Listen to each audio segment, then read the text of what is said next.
बिस्मिल्लाहिर्रहमानिर्रहीम अस्सलाम वालेकुम। मैं हूं करामत मुगल। आज 5 मार्च बरोज़ मंगल है।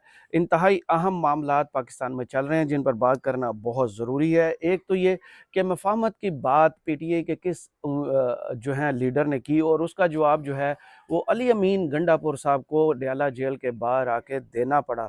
कौन है जो अवाम के ख्वाहिशों का एहतराम नहीं करना चाहता? इमरान खान की ख्वाहिशों का एहतराम करने की बात करने की बजाय वो मुफाहमत की बात कर रहा है। इस छुपे हुए उम्मीदवार की और पीटीआई के एमएनए की बात करेंगे। और उसके अलावा आज जो 3 करोड़ वोटों की इज्जत के लिए और बानी पीटीआई इमरान खान की जो रिहाई के लिए आज पहली मूव जो है कौमी असम्बली में एक करारदाद जो है असद कैसर साहब ने जो है वो मूव की है, उस हवाले से इस वीडियो में बात करेंगे। इसके अलावा मरियम नवाज साहिबा को आपको याद होगा कि बहुत से ऐसे मामलात हैं जहाँ चुप रहना चाहिए, वहाँ बोल कर वो अपनी अक्ल और अपनी तालीम और शऊर सब का सबूत देती हैं और पता चल जाता है कि मोहतरमा कितनी पढ़ी लिखी हैं और कितनी दानिश जो है उनमें भरी हुई है। सबसे पहले बात करेंगे मरियम नवाज़ साहिबा की।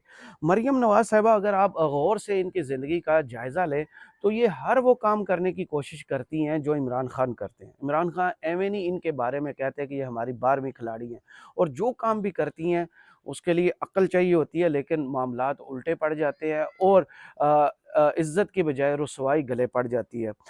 बच्चों के साथ तस्वीरें बनवाना हो, अपोज़िशन लीडर को जाके मिलना हो, या जगह जगह गुरबा के लिए वो जो है नोटिस लेना हो, जो वज़ीर आज़म करते थे या वज़ीर आला पंजाब किया करते थे, वो काम अब इन्होंने शुरू किए हुए हैं। कई नुमाइशी प्रोजेक्ट जो हैं वो शुरू कर तो बैठी है, लेकिन अल्लाह करे अवाम की फलाह बहबूद के लिए आगे बढ़कर ये काम करें, क्योंकि अवाम ने जो अपनी फलाह बहबूद भी है ना वो भी अपने पैसों से करवानी होती है। टैक्स पे करते हैं जिसके एवज़ आपको सेहत की सहूलत मिलती है। मोहतरमा जो है यार एम्बुलेंस शुरू करने जा रही हैं पंजाब में। इसके अलावा हेल्थ कार्ड जो इन्होंने छीना था, जो इनकी मुबैना तौर पर एक ऑडियो कॉल लीक हुई थी कि चचा इमरान खान के नाम पर एक ही बड़ा प्रोजेक्ट है, वो है सेहत कार्ड, वो इनसे छीन ले तो लोग इनका नाम लेना भूल जाएंगे। अब मोहतरमा उसको रीफ्रेज करके दोबारा रिफर्बिश करके दोबारा सजा के ला रही हैं पंजाब के लोगों के लिए, और वो भी ग्रेड 1 से 16 तक के मुलाजमीन के लिए। अब अल्लाह करे खैर से ये देग भी पक जाए, क्योंकि माजी में जो देग पकाने की कोशिश की गई है वो कच्ची रह गई हैं। अब इन्होंने तहैया किया है, ऐलान तो बहुत बड़ा कर दिया और बहुत अच्छा ऐलान है। आपको अवाम की सेहत के लिए बहुत से इकदामात करने चाहिए, रोज़गार के लिए, तालीम के लिए भी इकदामात करने चाहिए, तहफ़्फ़ुज़ उनके अमन और अमान के लिए भी इकदामात करने चाहिए। लेकिन अब आपको आपने क्या ठानी, क्या अब ज़हन में आया कि आपने कैंसर हॉस्पिटल का ऐलान कर दिया? इमरान खान ने खुद प्राइवेट सेक्टर में अपने बलबूते पर 3 पाकिस्तान को कैंसर हॉस्पिटल्स दिए, और वो जो दुनिया में सबसे महंगा इलाज माना जाता है, पाकिस्तान वो वाहिद मुल्क है जहाँ पर ये इलाज फ्री है। चलें बिस्मिल्लाह करें, आप भी कैंसर हॉस्पिटल आपने ऐलान किया, साइट का विज़िट भी किया, वहाँ पर जो आपके दानिश्वर थे उन्होंने आपको मशवरा क्या दिया वो आप भी सुनिए और हँसिए। कि कहते हैं कि हम कैंसर हॉस्पिटल के साथ एक प्लाज़ा भी बनाएँगे। भाई क्यों बनाएँगे? जी उसका जवाब ये है कि जो पैसे यहाँ से मिलेंगे ना वो हम फलाही कामों पर लगाएँगे। तो हुकूमत ऐसा क्यों नहीं करती कि जगह-जगह अपने प्लाज़े बना ले? आपके तो जो एक्सपर्टीज़ है वो भी रोड्स बनाने, पुल बनाने की है, बसें चलाने की है, तो एक और सही कंस्ट्रक्शंस के एक और बिज़नेस में आ जाएँ, प्लाज़े बनाएँ और उनको किराए पर चढ़ाकर ख़याल चौधरी का ख्वाब पूरा करें कि प्लाज़ों से पैसे आएँगे, फलाही इदारे चलेंगे, और टैक्स लेना कौम से बंद कर दें, आईएमएफ के पाँव पकड़ना आप बंद कर दें, वर्ल्ड बैंक को आप कह दें कि टाटा गुड बाय, हमें आपके पैसे नहीं चाहिए, क्योंकि हम प्लाज़े बना रहे हैं और प्लाज़ों पे से जो पैसे आएँगे उससे हम अवाम की फलाह करेंगे। ओ भाइयों, अगर आपने नेकी ही करनी है तो सोच समझ के करें। आप कर क्या रहे हैं, आप करने क्या जा रहे हैं? आपके ज़हन से बिजनेसमैन ताजर का जो बहुत अच्छा ये पेशा है जिसको आप बदनाम कर रहे हैं, उसकी सोच से बाहर निकलें। कोई अवाम की फलाह के लिए, कि अवाम तो टैक्स देती है, पैसे देती है, जिसके पिछली वीडियोज़ में भी ज़िक्र कर चुका हूँ। एक मिसाल उसकी मैं देता हूँ, पीटीवी। पीटीवी को आप 35 रुपए अपनी जेब से देते हैं कि आपने एंटरटेन होना है, और वो क्या करता है? वो अपोज़िशन की तकरीरें दिखाता, अपोज़िशन को दिखाता नहीं है। भाई आपको पैसे एंटरटेनमेंट दिखाने के मिलते हैं। अगर कोई भी सरकारी इदारा जो सरकारी काम है وہ نہیں چلے گا، بزنس نہیں کرے گا، تو کیا عوام کو آپ ٹیکس مزید بڑھاتے جائیں گے کہ پی ٹی وی نہیں چل رہا؟ اب کینسر ہاسپٹل آپ نے اعلان تو بہت بڑا کر دیا، اور آپ کو لگ پتہ جائے گا کہ کینسر ہاسپٹل بنانے میں کتنا پیسہ چاہیے، عوام کی کتنی سپورٹ چاہیے۔ آپ پلازے بنائیں اور کینسر ہاسپٹل کو آگے لے کے جائیں۔ اس کے بعد بات کرتے ہیں جو قومی اسمبلی میں آج ایک قرارداد پیش کی ہے، وہ پیش کی ہے جناب سابق اسپیکر ہیں قومی اسمبلی کے اسد کیسر صاحب۔ انہوں نے کہا ہے کہ 3 کروڑ ووٹروں کو عزت دو، ورنہ ہم احتجاج کریں گے، ہم اپنا حق مانگ رہے ہیں، ہمیں حق دیں، ورنہ ہم سڑکوں پر نکلیں گے اور عوام کے رد عمل کا آپ کو سامنا کرنا پڑے گا۔ ماضی میں آپ کو یاد ہوگا 2013 میں 4 سیٹوں پر 126 دن کا دھرنا ہوا تھا، تو ذہن میں رکھیں جو 4 سیٹیں نہیں چھوڑتے وہ 80 سیٹیں کیسے چھوڑ دیں گے۔ اس قرارداد میں جو مزید باتیں سامنے آئیں وہ یہ کہ قرارداد جو جمع کرائی ہے اس کا عنوان تو یہ تھا کہ عمران خان کو رہا کیا جائے۔ اسد کیسر صاحب فرماتے ہیں کہ غیر قانونی اور جھوٹے مقدمات اور سیاسی انتقام کے تحت عمران خان کو جیل میں ڈالا گیا ہے۔ جو الیکشن سے پہلے 3 کیسز کا فیصلہ سامنے آیا ان میں کافی سارے سکم موجود تھے۔ سب سے بڑا یہ تھا کہ عمران خان کو تو حق دفاع نہیں دیا گیا، گواہ نہیں پیش کرنے دیے گئے، اور اس کے علاوہ جو 342 کا ان کا بیان تھا وہ خود سے ہی رد و بدل کر کے جج کو جمع کروا دیا گیا تھا۔ اس حوالے سے انہوں نے کہا کہ مقدمات کی کوئی حیثیت نہیں ہے، مقدمات کی تو کوئی قانونی حیثیت نہیں ہے، یہ سب جانتے ہیں جنہوں نے کیس بنائے، جنہوں نے چلائے، جنہوں نے فیصلے کیے، اور وہ فیصلے دینے والے بھی جانتے ہیں کہ یہ فیصلے کہاں سے آئے، کیونکہ جو بیچارے رپورٹر یہ کوٹ جو کور کر رہے تھے اڈیالہ جیل، ان کے سامنے تو فیصلہ نہیں آیا تھا۔ فیصلہ جب وہ دوڑ کے 1.5 کلومیٹر کا فاصلہ طے کر کے دوڑتے ہانپتے کانپتے باہر آئے اور اپنے اپنے اداروں کو بتایا کہ یہ فیصلہ آیا، تو انہوں نے کہا بھائی صبر کرو، یہاں تو تجزیے بھی اسکرینوں پر چل رہے ہیں، آپ بہت لیٹ ہو گئے۔ تو فیصلہ جاری کرنے سے پہلے فیصلہ جاری کر دیا گیا تھا، اور عدالتی نظیر میں یہ بھی پہلی دفعہ دیکھا گیا کہ جس دن شارٹ آرڈر آیا اسی دن ڈیٹیل فیصلہ بھی جاری کر دیا گیا تھا۔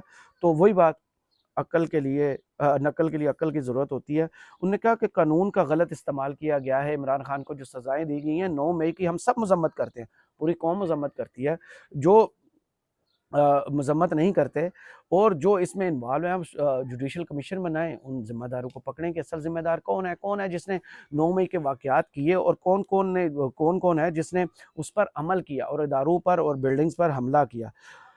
کہتے ہیں کہ آئین اور قانون کے مطابق ہر ادارے کو اپنی حدود میں رہنا ہوگا۔ بالکل ٹھیک بات ہے۔ انہوں نے کہا کہ ہمیں انتخابات پر تحفظات ہیں، سب جن جماعتوں کو ان پر تحفظات ہیں وہ سب ایک پلیٹ فارم کے نیچے اکٹھی ہوں اور دھاندلی کے لیے اکٹھے جنگ لڑیں۔ لیکن اسد کیسر صاحب، ہاتھ تو صرف پی ٹی آئی کے ساتھ ہوا ہے، جی ڈی اے کے ساتھ ہوا ہے، ہر اس جماعت کے ساتھ جس کا لینا دینا یا تھوڑا سا جو اتحاد جو تھا وہ پی ٹی آئی کے ساتھ تھا، عمران خان کے ساتھ تھا، ان لوگوں کا ہی مینڈیٹ صرف چوری ہے، باقیوں کو تو مینڈیٹ دیا گیا ہے۔ فارم 45 ان کے پاس ہونا، فارم 47 تو ہے، اور فارم 47 پر جو بلڈنگ تعمیر کی گئی ہے اس کی اینٹیں جو ہے نا وہ فارم 45 ہوتی ہیں، اور وہ اینٹیں جو ہیں ٹیڑھی لگی ہوئی ہیں۔ وہ جو فارم اپلوڈ کیے گئے ہیں الیکشن کمیشن کی جانب سے، اس میں اتنے بلنڈرز ہیں کہ آپ کی سوچ ہے وہ تو ایک ایک کر کے مجھے لگتا ہے کہ مستقبل قریب میں سارے مقدمات جو ہیں وہ درست فیصلے دیں گے، اور جتنے بھی جعلی مینڈیٹ کے ساتھ قومی اسمبلی یا صوبائی اسمبلی میں بیٹھے ہوئے اور جو راج کر رہے ہیں اس وقت، ان سے وہ کرسیاں وہ نشستیں چھین لی جائیں گی جو جعل سازی کے ذریعے قومی اسمبلی یا صوبائی اسمبلی میں براجمان ہوئے ہیں۔ اس کے علاوہ جو ابتدائی میں نے بات کی تھی کہ پی ٹی آئی کے ایک ایم این اے ہیں جنہوں نے مفاہمت کی بات کی، وہ ہیں علی محمد خان صاحب۔ مجھے بھی بہت پسند ہے، میں بہت ان کی عزت کرتا ہوں، لیکن ان کی بات سے میں اتفاق نہیں کرتا۔ ان کو اگر مفاہمت پسند ہے تو میں اس مفاہمت کو اس ٹائم پہ مفاہمت نہیں دیکھ رہا، وہ ایک منافقت ہے۔ علی محمد خان صاحب، آپ بہت اچھے پارلیمنٹیرین ہیں، بہت عزت ہے آپ کی، لیکن اگر یہ اعلان آپ عمران خان کی موجود ہوتے، آپ کے سامنے ہوتے، تو یہ اعلان آپ کر پاتے؟ کیا آپ کو پتہ ہے اس اعلان کے بعد عوامی رد عمل کیا ہے؟ وہ سوشل میڈیا کھولیں، آپ کو وہاں آئینہ دکھا رہے ہیں لوگ۔ اگر عمران خان کے سامنے آپ ہوتے تو آپ معافیا مانگتے اس بیان پر، کیونکہ لوگوں نے ووٹ تو صرف عمران خان کو دیا، آپ کو ذاتی طور پہ تو ووٹ نہیں دیا، اور جس نے بھی راستے جدا کیے ہیں عمران خان پر کیچڑ اچھالا ہے، اس کا دیکھ لیں حال کیا ہوا۔ لوگ ان کو دیکھنا تو دور کی بات، ان کی عزت کرنا उनसे मिलना पसंद नहीं करते। तो अभी भी जो आपको मैंडेट मिला है वो इमरान खान के नाम का है, तो उसकी इज़्ज़त करें, क्योंकि आपके लिए ही आज अडयाला जेल से पैगाम आया है। अली अमीन गंडापुर साहब ने अडयाला जेल के बाहर जो मीडिया से गुफ्तगू किया ना, वो आपकी मफाहमत वाली बात का जवाब वहाँ से निकल आया। आपको खुद ख्याल होना चाहिए कि आप क्या बात कर रहे हैं और उसका नतीजा क्या निकल सकता है। आपको इस बात का ख्याल होना चाहिए था, जो अल्फाज आप अदा कर रहे हैं उसका इंटेंसिटी उसकी क्या है, और पीटीआई का इस वक्त स्टांस क्या है, और इमरान खान इस पर क्या बोलते हैं और क्या सोचते हैं, वो आपको पता होना चाहिए। अगर उन्हें मुफाहमत करनी होती तो पीपल्स पार्टी तो बार बार कह रही है हमने राब्ते किए, पीटीआई ने हमें घास नहीं डाली, तो हमें हुकूमत में अब मजबूरन आके बैठना पड़ रहा है। हालांकि वो भी झूठ बोलते हैं, क्योंकि इलेक्शंस के दूसरे दिन ही उन्होंने प्रेस करके कहा था कि हम हुकूमत बनाने जा रहे हैं, और हुकूमत बनाने जा रहे हैं वो भी नून लीग के पास, और उन्होंने शहबाज शरीफ साहब को अपना पीएम का कैंडिडेट और जरदारी साहब को सदर का कैंडिडेट जो है वो अनाउंस कर दिया था। तो मुनाफ़क़त तो हर तरफ है। चलें, अपोजिशन पार्टियां तो करती हैं, सियासत करती हैं, वो आपके बयानिया के साथ नहीं, आपके नज़रिए के साथ नहीं खड़ी होती, उनका अपना नज़रिया बयानिया होता है, और जो आप स्टेटमेंट्स देते हैं उसके वो एंटी या कोई उसमें से कीड़े निकाल के अपनी स्टेटमेंट जारी करते हैं। लेकिन आपको ये स्टेटमेंट नहीं देना चाहिए थी, क्योंकि अली अमीन गंडापुर साहब जो आज अडयाला जेल में मुलाकात के बाद मीडिया से गुफ्तगू कर रहे थे, जहां कैबिनेट की तश्कील के लिए और इमरान खान से मिलने के लिए वो गए थे, उन्होंने कहा है कि मैं वफाक और सूबे के दरमियान राब्ते का काम करूँगा। हम वफाक और सूबे के दरमियान राब्ता रखेंगे, लेकिन वोट चोरों के साथ मुफाहमत नहीं करेंगे। अली मोहम्मद खान साहब, ये जवाब सिर्फ़ और सिर्फ आपके लिए है कि वोट चोरों के साथ मुफाहमत नहीं करेंगे। ये जो बोल रहे हैं ना अली अमीन गंडापुर साहब, ये इमरान खान के अल्फाज हैं। ये, और ये आपके एक जुमले का जवाब है कि आपकी पार्टी के लीडर और जो पीटीआई के सब करता धरता है, जिनको अवाम ने वोट दिए हैं, जेल में बैठे हुए भी, इलेक्शन से बाहर करके भी सज़ाएं सुनाई जिनको इदारों ने, और उसके बाद भी लोगों ने ऐसा वोट दिया कि सब हैरान रह गए। उनने आपको जवाब दे दिया कि वोट चोरों के साथ मुफाहमत नहीं हो सकती, और रूल ऑफ लॉ की बात की उन्होंने, और उन्होंने ये भी कहा कि ऐसा निज़ाम ला रहे हैं, ऐसा निज़ाम बना रहे हैं कि आइंदा जो है वोट चोरी ना हो सकें। तो अली मोहम्मद खान साहब, वक्त अभी भी आपके पास है, आप भी जाएं कोर्ट में, इजाज़तनामा बनवाएं, और जाके इमरान खान साहब से मुलाकात करें और उन्हें बताएं कि आपने ये मुफाहमत की बात किसके कहने पर और क्यों की। क्योंकि पीटीआई का तो नज़रिया नहीं है, पीटीआई का तो ये बयानिया नहीं है, और ना ही इमरान खान ने कहीं माजी में मुफाहमत की बात की। उन्होंने तो हमेशा मज़ामत और अपने इंडिपेंडेंट, और ये कहा कि जो भी खालिस उनकी सियासत है, नज़रिया है, अगर उन्होंने मुफाहमत करनी होती तो इस वक्त जो जेल में तो ना होते, उनको सज़ाएं तो ना सुनाई गई होती, उनका बल्ला तो ना छीना गया होता, उनका मैंडेट तो ना चोरी किया गया होता, उनके उम्मीदवारों के साथ जो जबर हुआ है, जो आपके साथ भी हुआ, आपने भी जेल काटी, आपने भी मुश्किलात देखी, आपको तो ज़्यादा एहसास होना चाहिए था कि मुफाहमत की ज़रूरत है या अपने हक़ की ज़रूरत है। आपको इस वक्त अपना मैंडेट वापस चाहिए या चोरों के साथ बैठ के टेबल शेयर करना चाहिए। अगर वो आपकी सीटें वापस करते हैं, आपका मैंडेट वापस करते हैं, तो बिस्मिल्लाह उनके साथ बैठें, क्योंकि अवाम ने वोट दिया इमरान खान को, ना कि अली मोहम्मद खान को या XYZ को। इस दफ़ा खालिस खालिस वोट पड़ा है इमरान खान को, क्योंकि किसी भी, आपको भी पता होगा, आपने भी तो इलेक्शन कैंपेन नहीं की, किसी ने अपनी जेब से एक रुपया नहीं लगाया, ना जलसे किए, ना जुलूस किए, ना बैनर आपको लगाने पड़े, ना कॉर्नर मीटिंग्स करना पड़ी और ना ही किसी का जाके दरवाज़ा खटखटाना पड़ा कि हमें वोट दें।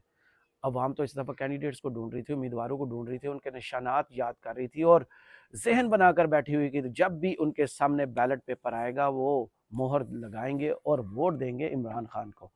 तो आपके लिए बस इतना ही कि कोशिश करें, इमरान खान साहब से मिलें और उन्हें जाके वजह बताएं, तो जीत पेश करें कि आपने ये बयान किसके कहने पर क्यों जारी किया, और क्यों आपको इस वक्त जो है चोरों के साथ मुफाहमत की ज़रूरत है। करामत मुगल को इजाज़त दीजिए, और कमेंट्स बॉक्स में ज़रूर बताइएगा ये वीडियो आपको कैसी लगी। अल्लाह हाफ़िज़।